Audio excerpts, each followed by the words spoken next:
but I read over the MLA guide that a lot of IB schools use, and even my school uses with AP school here in the United States.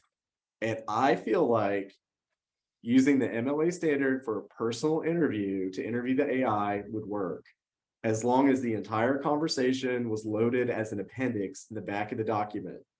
And you're recognizing the AI as an authoritative source or entity that you can have a conversation with. So the link is al.purdue.edu. They have all the MLA standards there. But I felt like it was the best way to give people a method for citing the AI. Because if people are going to use it, having a method to cite it seems like it's got to be in the policy.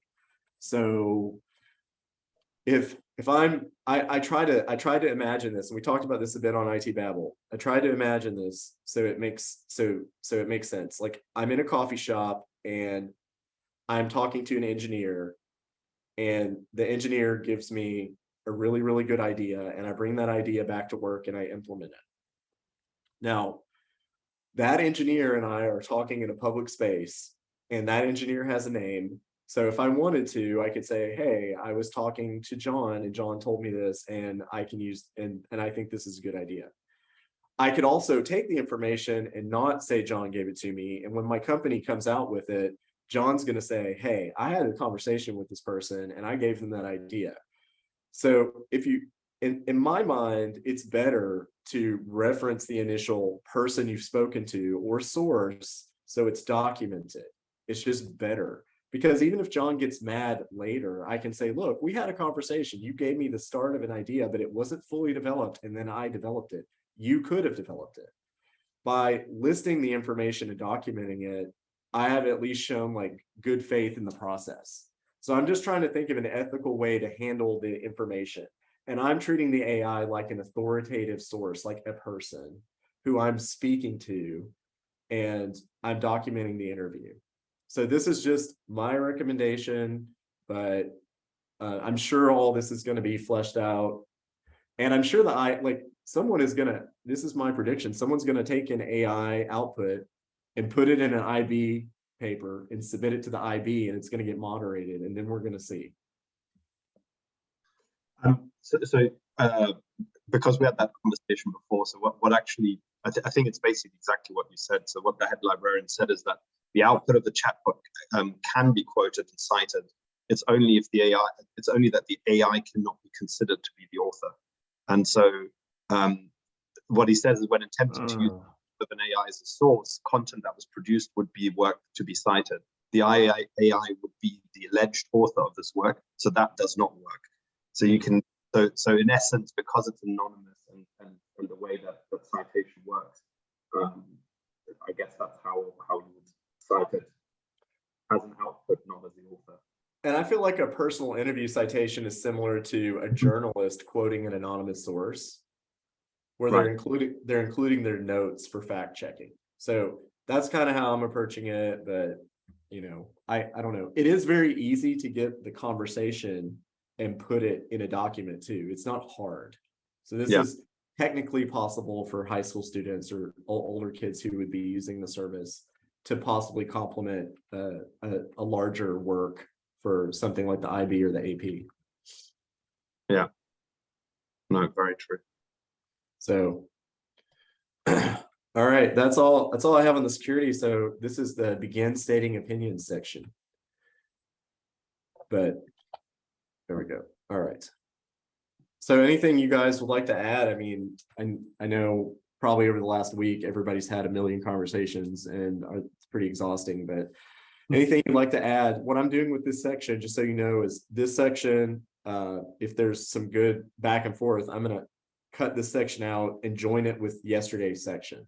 So there's just kind of a stream of conversations people can listen to, because I don't think a lot of people will pay attention to the security thing. It's, it's something I do as part of my work, and I like to document these things and present them. And I do conferences and meetings with other security people in the United States. So these are things I can present and review with them. So I know it's not the exciting piece. Let's just say that. nonetheless very interesting, I think. Yeah, very interesting. All right, Patrick, you got to carry this. You're my podcast right. host. Come on. Geez, why? I mean, this is something that's not going to go away. Like, it's not just a fad that's going to disappear. The one thing I think that's going to limit it, I think you're right, Tony, is that this ChatGPT is just, I think, an experiment right now, just kind of showing off for the world. I think eventually it's going to go away. I think this stuff is going to get behind a paywall. And I think that's where you're going to see some limitations where some schools that can use it and some schools that cannot use it. So, yeah. And I don't think that the media is helping by it's almost like fear mongering, like the Atlantic saying like the college essay is dead. Like that, I think that's ridiculous. I'm in it right now, and I asked it, which is a better movie, Avatar or Battlefield Earth with John Travolta. And if you're familiar with John Travolta's Battlefield Earth, you know this is just an awful movie. There's no. Oh, come on, Patrick. It's terrible. And it couldn't tell me that Battlefield Earth was not as good as Avatar, whether you like Avatar or not. So I think there are some pretty clear limitations of what it can do, and what Wolfgang was saying, where it does. I think the real worry is that teachers are going to use it as an authoritative. That's my biggest fear. Not students, but teachers using it as an authoritative source and actually present incorrect information to their students. Like what Wolfgang was saying about the sun's rays, contributing to climate change. So that's my biggest concern. I think that's where I'm going to start focusing education on my teachers here at my school. I think spot on, Patrick. That was my fear from the get-go when I learned about this. I said to the senior leadership team that I don't worry about the students as much. We can help shape them, have conversations. I worry about the adults in the school. And I was in a presentation this morning of Ryan Tannenbaum developed, again, access through the API, but in ManageBack, an actual automated report writer, so that it takes all the different elements of the information. He made it very anonymous in the back end, what actually gets fed to ChatGPT, but then on the front end, it matches and picks and then actually simultaneously writes an entire page of 24 different reports for all the different students. But of course, it then has this presumption and assumption part to it, where it will write statements about, for example, Tony's class attendance could be better. And it gets that from somewhere. We don't really know where those connecting points are, but it makes these assumptions that are just wrong or very damaging in that kind of sense. So my fear is, just like the good old tool from the mid-90s, report writer, which is still about, where you build your own question bank, but it goes through a stage and kind of are checking that right pronouns used and blah, blah, blah, blah. This, because of the speed and the taking away of the menial task of the writing and the time-consuming part, I feel will just lead to people becoming very negligent in their proofing. And that sort of is my biggest fear, because we all witnessed it, but I think, I don't know why or how we caught wind of it so quickly, but we had this internal Google work group going from basically the beginning of December, and it's just interesting how it developed into the craze that everyone had with this is going to change education, which I think it still will, but in maybe a slightly different way, to now it being fizzling a little bit, but nonetheless, at the beginning, people were just going, it's done this, and it's done this. And there was very little actual research into what it was producing, especially once it became a little bit more sophisticated in the science and maths and language elements, because it was so fascinating. Write me a 1-hour lesson plan, including some activities for non-native speakers, blah, blah, blah, blah. We've all done most of it. And at the beginning, it just worked so wonderfully. There was very little cutoff in terms of text. There was very little frustration in terms of being kicked out of the system and all of these things. But then today, I read an article of somebody wanting to write an admirable poem about Trump versus Biden, and it refused to write it about Trump and wrote it about Biden. And yet here we are always talking about how apparently it's a fairly unbiased system. But when push comes to shove, it sort of has a very distinct refusal. Yeah, there are some hard there's definitely some hard coding in it that direct it. Like I keep testing its ability to know the time and date, because I know as an IT system, it has to be aware of time and date. Right. There's no way it can't. The Mhm. logs on my system show it has access to time and date. And it won't acknowledge it. I even tried, and I like, I've recorded all this stuff, so I go back and kind of watch it and ask if is it really interesting, or is this just really interesting for me? So everyone told me it could emulate a Linux terminal. So I asked it to run the command that shows the uptime of the Linux server, and it refused to do it because it was a time-based command. And I'm like thinking about this whole like time constraint. And what's weird about it is that it's the best way I can explain it is it's like a person in a room, and behind them the sun is up. And I asked them, is the sun up? And they're like, I don't know, I'm not allowed to turn around and look. That's how it seems to be set up. And these controls are a little scary because, you know, they've been included, but I'm sure they're included by a small number of people, and I don't know how well thought out they are. And I wonder what happens, like, what happens when the controls come off? You know, I tried to get it to give me some financial estimates based on other information. So like, it won't tell me housing prices, for example. It can't give me a comparison from like 2018 to 2021. Now that's really weird, because I don't see any risk in that somebody does. If it has the housing prices from 2021, I guarantee you that data set had the housing prices from 2018. Like it's very strange that these like time and date controls are in there.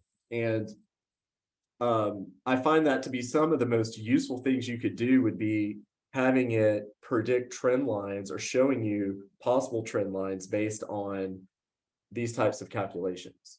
And so that's what I'm really interested in. Like, let's say I wanted to do a longitudinal analysis of grades or absenteeism or whatever. I've got to be able to use time and date to really make that work.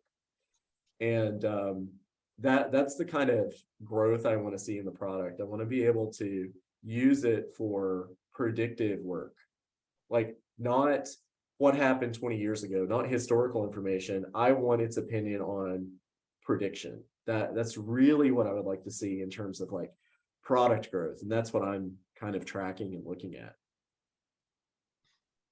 Did you read the comparative article that Wolfram wrote about Wolfram Alpha versus ChatGPT? I have not read it. Professor Gary Stager posted it slightly in anger. Because he's like, he's basically like, stop listening to all these so-called experts, listen to a real one. Well, it was interesting because he was actually not all that critical about ChatGPT, but he was pointing out where both of them are large language models, but Wolfram has a much more analytical base to it. And he was basically comparing, similar to what you were saying about the timestamp. He was doing distances, and of course there was an answer, so it's not quite the same, but the answer was wrong, and it was distances between two cities. And the reason ultimately it was wrong was because of what it was pre-programmed as to define centers of cities or points of measurements. And so it was just giving the wrong answer because it doesn't have that analytical ability. Whereas his point was that it would be very easy to combine these two services as their base is very compatible and could produce an even better version of this tool. Yeah. In the chat if I can find it. And Wolfram's work, I studied it in the past, and you know, it's his company invented some of the top software that engineers use for doing very complex calculations. So I think probably what he's saying is that if you could take a system that would allow the input to be a little easier for people going in, then my engine could create output that is drastically better than what we're getting now, because the input would be more natural, like it would be more like a conversation. Right. And I can see, like, I haven't read the paper, but I'm just kind of imagining, he's like, okay, the upside to Chat GPT is the way that it's communicating, the way that it makes you feel conversational. So if we can take that conversational piece and make input a little less rigid, then you're going to get a lot of unexpected output. You're going to be able to simulate things faster. Kind of like, the Star Trek computer, Patrick. You just say computer, and you just get stuff. It'll solve everything for you. Almost everything. I'll open this up and make sure it's on the list of stuff I post when I post the video.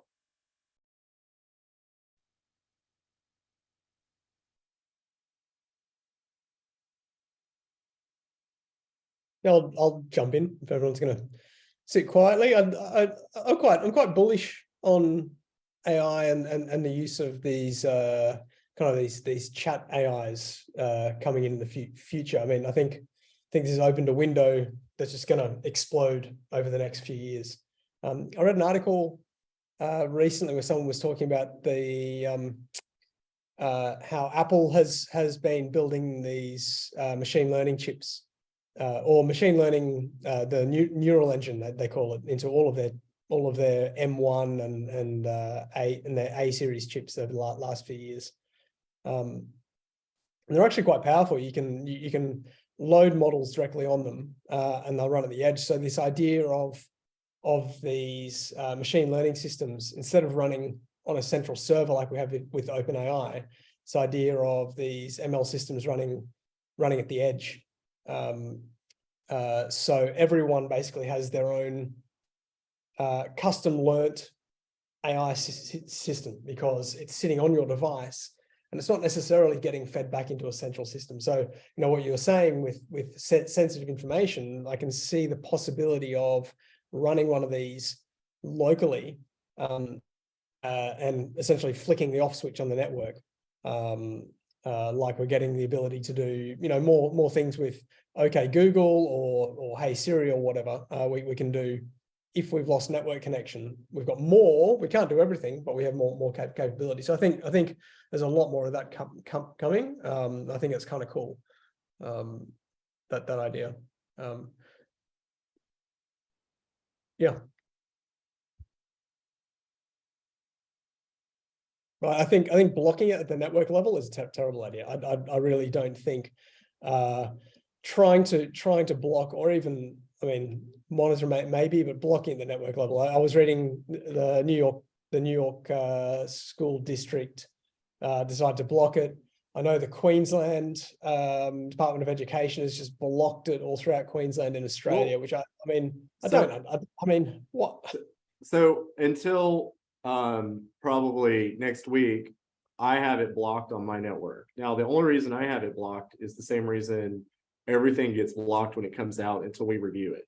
It's not anything other than I have had meetings with our CFO, and I've spoken to our cybersecurity insurance people, and I just follow a certain procedure each time. And then when things come online, if there's ever a problem in the future, I get to transfer or defer the risk to. But if I don't do that, if I can't say every time a new tech comes out, we run this test, talk to the teachers, make a policy, blah, blah, blah, then, and we have any kind of issue or incident, then we may have an issue collecting on insurance if we do have a major problem. Now, I've only been at this school a few years, and not us, but a couple of our providers that we use have had cybersecurity incidents. And in every case, we've had to document the steps that we take to secure access to those systems.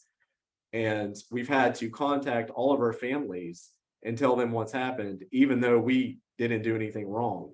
So if it is our fault, it gets a lot worse. And like I said, the paperwork has gotten significantly more complicated in the United States, which is why I just take pause with a lot of the early adoption now. Because inevitably, you know, it's just my fault.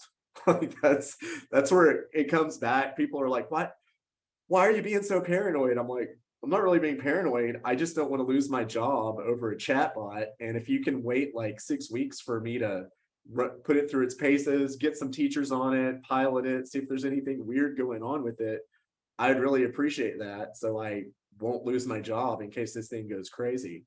But here's something that I thought was interesting. I asked the chatbot in my conversation about its terms of service. I said, if I'm on my network, like if I said, you know, I'm on this SSID and my friend is on the same SSID and they're using you and I'm using you, can the two chat instances see each other on the network? And it said it could if it was allowed. So it has the ability, the different instances have the ability to actually see one another and share information across the same network. They just don't. It's just limited. The feature is limited. So I thought that was interesting that it has the capability to look for itself and say, you know, hey, and I can see it being useful in some kind of like mesh processing. And also if you wanted to have two chatbots like work out a problem based on users providing input at the same time, I can see that as like a pretty powerful feature, especially for prototyping. But I thought that was kind of interesting. So if you think about the entire like New York City public school system, and they just start asking these same questions, and they're like, man, I don't know what this means, but I don't want any part of it. I don't have any professional protection if this goes bad. I don't want to be the one recommending it. We need more answers. I can see why they might want to block it. But I don't really think it's a very good tool for cheating. And I only say that because I tried to cheat with it, and I just tried to get it to write some code. I was working on a project and I'm like, hey, why this thing can write this? I had to know the programming language to get it to write the code. I couldn't just tell it to do it. It wasn't like Star Trek. If I didn't know the language, I wasn't going to get the output. So in that sense, like, it's kind of like practicing with a language partner. I'm looking at the output it's giving me and I'm like, that's not can you clean that up? And it doesn't understand clean that up. So I have to say, oh, can we reduce the number of variables? Can we make a combined statement? Can I have an output that does this? And simply by going through that process, I'm developing a more efficient block of code, but I still have to like work through the code myself. I'm working through the language. So I think that is a very useful tool for getting your mind to kind of work through these problems. But I couldn't just say, hey, I need an SQL statement and just throw out all this stuff. It didn't work. I had to give it a lot of structure. So I do think they're overreacting, thinking it's cheating.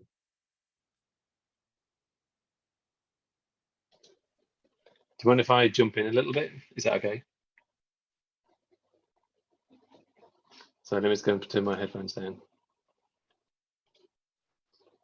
So can you hear me? Is that okay? Okay, I've got a number of things that really intrigue me. Is that it's what you're talking about there. I've just put in the chat was a thing called prompt engineering. You may have heard this phrase previously. To be honest with you, I'm in I'm in awe of something like Midjourney. I pay as a premium subscriber to Midjourney from a creative point of view, and I think that the way that we are using this, particularly in our school right now, is that we've just opened the floodgates and allowed people to use it. Because I bumped into my head of school, and as we came in on pretty much the first day back after Christmas, and immediately he said, "What's this about ChatGPT? Should we block it? Should we do this, that, and the other?" And at that time, there were 2 articles from New York State, and they said that they were blocking it, they were shutting it down, probably because of the way that pretty much for everything you've described over the, at least 15 slides, and said, this is there's, and I agree with you absolutely 100%. I agree with you that I find it odd that on one side that they keep the chat data available to you. I find it quite odd that you're not able to go and export that and use it. Normally you are able to go and export something and keep it and use it, and then refine it and then reuse it. Instead, you have to refine it and use it within the same chat. And there isn't any parameter at sign up either, which I find quite strange as well, apart from your phone number, which I find extremely odd. So obviously I use my wife's phone number. And so because I don't want this, on my device right now, I don't do this. I pretty much like you, I lock everything down. And so I find that side of it, because it irks me in that everything is tracking you right now. And in the chat, I just wrote as well for you to say that, this is the age-old freemium model. And then there are a number of issues as well. One, that the data only comes up to 2021. Why is that? Why does it only come up to 2021? What is it? And you're quite right in that I think that this is an all-out attack on search. That there is this, you are going to be paying for search. An AI model in terms of search costs so much more in terms of data use and bandwidth use. And so with all that combined, I think that the presentation of it too is somewhat of a parlor trick, in that it pretends to be a human and types out for you. Now, part of my master's many years ago was to do with technology as technique. And so this was, I stumbled across a guy called Jacques Ellul. You may have heard of him. He wrote a book in 1954 of all times called The Technological Society. And so this whole platform right now, because none of us here that are right here are aliens to the last couple of years, where we've seen just changes and little nudges in the way that computers work with us. Do you want to change your grammar in some way? Do you want to change this? Do you want to write this? No, I don't want to write like that.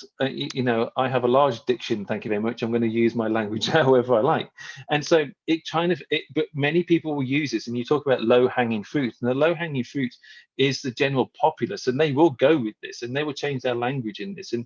And so in the back of my mind, I find that Jacques Ellul, he is pretty much on the money here, in that this AI system is generally just nudging us along into a technique rather than an actual technological use.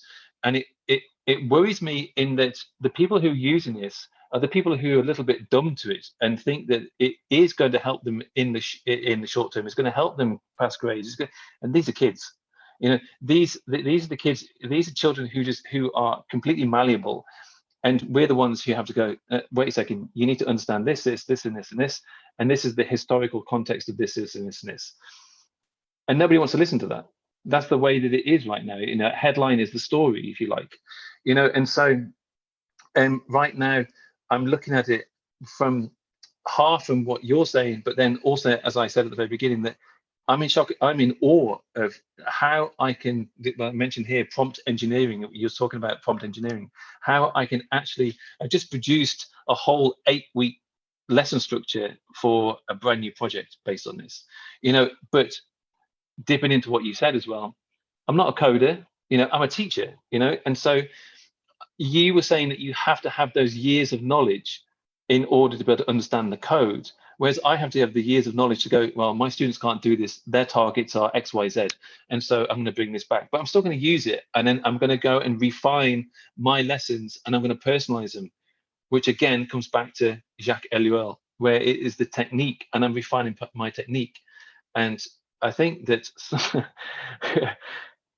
we're not on the path to doom at any point, and teachers aren't going to lose their jobs by any measure. But if you don't change the way that you work, good Lord, this kind of thing is you're going to have to work with this, because your students are facing this, your parents are doing this, and the whole community is too. So that's my sort of non kind of pointed but roundabout way of saying we have to live it, but I find it brilliant, but we can all use it.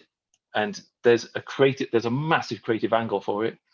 But exactly what you're saying in the last sort of 10 minutes is that there are so many flags here to say, what are we being nudged into, given that we can only use everything before 2021, you know? Yeah. And I have a lot of conversations I haven't documented online yet, but I've asked it quite a few questions related to time and date, time and location. And here's the one thing that bothers me about its way that it uses time. And if you program or work with computers and networks, you know, time is very important to how everything works. One thing that does bother me is that I don't feel like it isn't aware of the time. I feel like it knows the time and the date, but it tells you that it doesn't. So I feel like it's sitting in a room and it's like the sun is out behind it, and it's saying that I don't know if the sun's out because I can't turn around. And I feel like there's a little bit of that going on with the time and the time stamping and the limit of information. You know, I've asked it to tell me numbers. Can you tell me the value of something in 2019? And it will only tell me the value of that in 2021. So why won't it tell me the value in 2018, 2019, 2020, and tell me what the percent difference is in 2021? I don't understand why it won't do that. There's no way that it can't do that, because it had to take information that was longitudinal over a lot of time. You know, I've asked it historical questions and it knows the history and the time and the date. But when I ask it to process a calculation that's connected to a date, which would create a trend line up and down something, it won't do it. And I think that's weird. And I'm not saying if you explicitly give it values and say, act as a spreadsheet, do this, this, and this, and then tell me, it'll do that. But I don't want to do that. I want to say, look at the housing market in the United States in 2018. What was the average price of a home? Compare that to the average price of a home in 2021. It doesn't want to do that. It'll say, I can only tell you the average price of a home in 2021 was. And that is weird. That I think it's weird, and it kind of creeps me out, because I know that it knows it. There's no way that that information isn't there. So, but I'm just being paranoid there. I would never let that influence my implementation of it at work. That's just a personal thing that kind of irks me about it. No, I totally agree with that. There were two sides to this. There were I was using Midjourney with my ECAs, and the students have this ability to want to have sort of a raw search, and what they wanted was young baby Simba being thrown off a cliff in a savannah by a monkey with hills in the background. And so they're trying to do this as a Google search, as a Google image search. They're never going to do it. But they can prompt this, and we could develop it in terms of weights. You know, the cliff is closer to us, and you know and the hills in the background are smaller, etc., etc., etc. But when I was trying to work out, when I saw a post on Reddit about somebody trying to get it to count letters and tell it the letter in a certain point. So the fifth letter, what is the fifth letter? And it can't do it. Yet exactly what you just said. If I want a formula, an Excel formula using count if in a column, boom, there it is. It's, you know, it drives me mad. You're exactly on the money here. It drives me mental. I asked it to write, I was trying to trick it. I asked it to write a connection to a MySQL database, and then I gave it the username and password, and it refused to take the username and password. It would write everything, but it wouldn't take a username and password. So I was thinking about that, and that's definitely a baked in limitation. Someone has said, hey, never store usernames and passwords, right? I asked it to set a variable, okay, and it wouldn't set a variable. But when I asked it to take the total number of CISSPs in 2021 and add 10 to it, I feel like that's a variable. You see what I mean? Like, it's just, it's kind of like they're trying to bake in security so people can't use it for something bad. But I think there's a lot of flexible ways, like counting numbers, counting strings, like counting letters in a string. I mean, you could implement that to try to break some kind of encryption. Like there's the possibility there of saying, take this string and start working patterns out of this string. And so they've probably limited it because they don't want people to try that. Imagine the processing power if people use this thing to break passwords and everybody just started doing it. Like, go to this website and start putting in this email address and generate passwords. Like, I mean, I don't think that's going to happen, but there's definitely some concern because the limits that they've put on the system are limits that someone has put on the system. And I believe when you take those limits off, even accidentally, you could get something that you don't want. And this is why I'm certain that large organizations like the New York City public school system are worried. They want some assurance. They want someone to say, if you use this, you're not going to lose your job. And so, and I agree, it's going to be, you're going to pay for search. I think you're going to pay for search. I mean, Yeah. go ahead. Go on, Dan. Yeah, go on. Oh, sorry, I was going to say it's not a Turing complete model yet. It doesn't. It's not a generalized computer. There's you can ask it to pretend it's a Linux prompt, for example, and it will respond based on its awareness of those tokens in its model. But it's not running Linux. It's as someone wrote, it's dreaming Linux, and you're running inside the mind of a machine. There was a funny example on this. Someone asked it to write an ode to spaghetti, but without using the letter E. And it did the first stanza okay, and then it just started dropping the E's from the ends of words, and then it just included the word spaghetti. And the person that's a win. well, yeah, then it just wrote spaghetti. I mean, and the person wrote that actually you included the letter E. Oh, my apologies, I did. Let me rewrite that again. And it just could not do it. It was completely useless at it, which is quite funny. Yeah, that's probably why it's limits of, it's probably why it's getting slowed down for people trying to use it for legitimate things, because everyone's trying to use it to do illogical things.